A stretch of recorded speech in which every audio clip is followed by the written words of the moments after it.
The United States Congress has finally approved a bill that requires the United States Department of Justice to release all materials related to the investigation of the late billionaire Jeffrey Epstein. Today, the Senate, following the House of Representatives, voted for the publication of these files. Moreover, the United States Senate agreed to approve the bill on the publication of Epstein's files through a unanimous consent procedure, which does not even require an additional vote on the floor. But the day before, the House of Representatives approved the bill almost unanimously. Only one congressman voted against it. Now, the most important and interesting part is about to begin. The document is now officially recognized as approved by Congress and has been sent to President Donald Trump for his signature. Trump had previously promised to sign the document without delay, but experts insist that it's too soon to celebrate.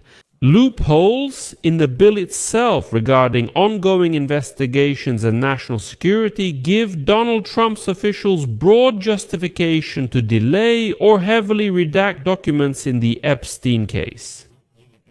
That means the documents could be released, but with very, very heavy redactions. My name is Alexei Pichi. Let's discuss this topic in detail, but before we start, I ask you to subscribe to this channel, give it a like, and write any lengthy comment under this video. Also, I ask you to subscribe to my Telegram channel, Pichi News. The link to it is in the description of this video. There we publish breaking news as it comes in, because on YouTube it comes out a bit later. Also, if you want to support the work of this YouTube channel, you can do so with any donation or a paid sponsorship subscription using the links and details provided. In the description of this video, it says there, support the Alexei Pichi channel. Use any format you prefer. I appreciate any support you offer. So, the United States Congress, which is mostly made up of Republicans, almost unanimously voted for the forced publication of Justice Department materials related to the Jeffrey Epstein case. First, the House of Representatives voted to publish the Epstein files.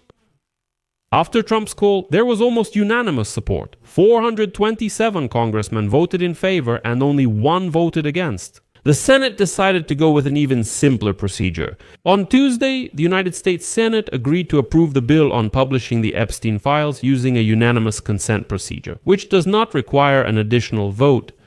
And this is where things start to get really interesting. Now, the final signature on this decision must be made by United States President Donald Trump. Let me remind you, he tried to block this process for several months, but suddenly changed his position and personally called on Congress to vote for the release of Epstein's files. And here, supporters of Donald Trump insist that the files were not published for almost a year during Donald Trump's time in office. Let me remind you, that's because Trump was protecting Epstein's victims this way. They say he didn't just withhold publication for no reason, not because he was afraid of something, but because he was afraid the victims would be put in danger again. Even Speaker of the House Mike Johnson insisted that he was delaying the vote on the bill because he wasn't sure that's what the victims of Jeffrey Epstein wanted. But before the vote, about 24 women who claimed to have been abused by Epstein, along with a group of bipartisan congressmen, called for the release of the documents. They held photos of themselves as teenagers at the age when they first encountered Epstein. And after the vote, the victims applauded from the House gallery. It turned out that the victims had actually been demanding this publication for a long time. But Johnson was saying that maybe it shouldn't be released. Later, Haley Robson, who survived abuse by Jeffrey Epstein, said she lost respect for House Speaker Mike Johnson and criticized the delay. With the swearing in of Democratic Party Representative Adelita Grijalva, whose vote was crucial for passing the petition for immunity in the Epstein cases. Robson said that Johnson left them in limbo by deciding not to swear in Grijalva, who had been elected back on September 23. And now I will quote Haley Robson.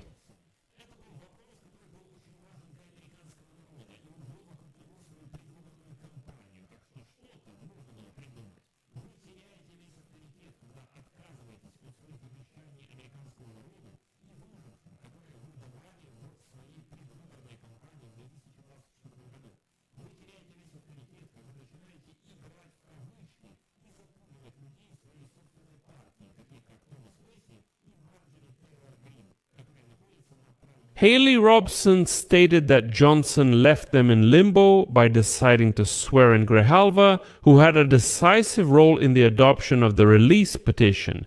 Johnson, she said, left the representatives in limbo regarding the oath. And she criticized the delay in swearing in Grijalva, whose was crucial for the adoption of the petition to release responsibility in the Epstein cases.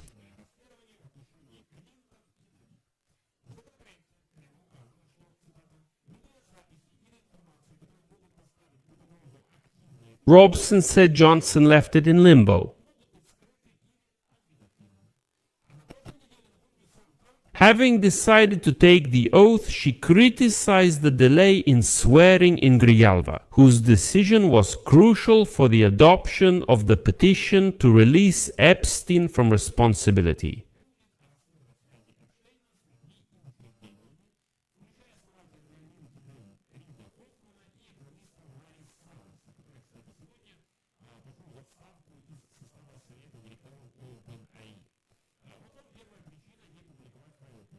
There's an ongoing investigation. The Department of Justice says releasing files would harm it, so no files will be released.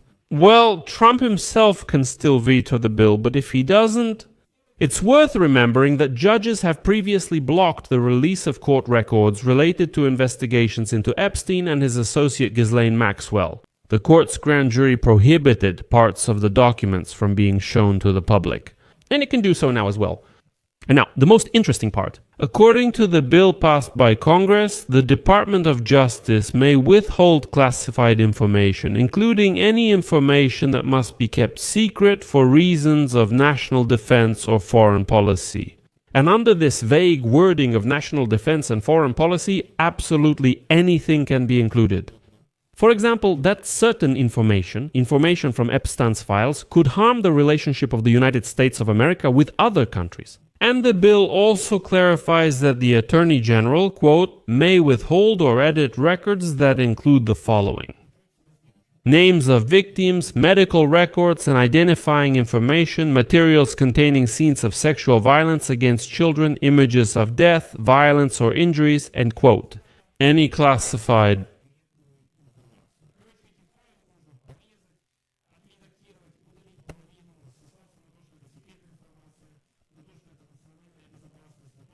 dirt of the country.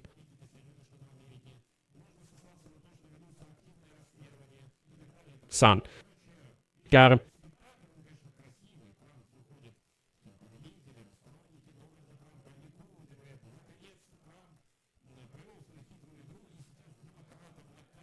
Zloty. But in fact, as you understand, these files will never be published in full.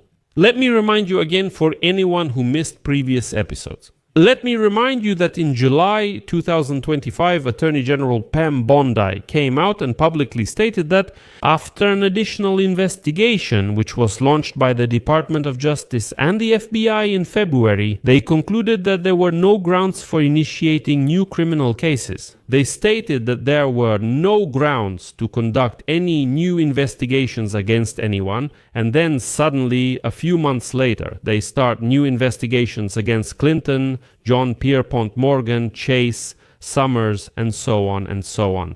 So does that mean the United States Attorney General was lying in July, or what? Trump supporters comment, what was that about?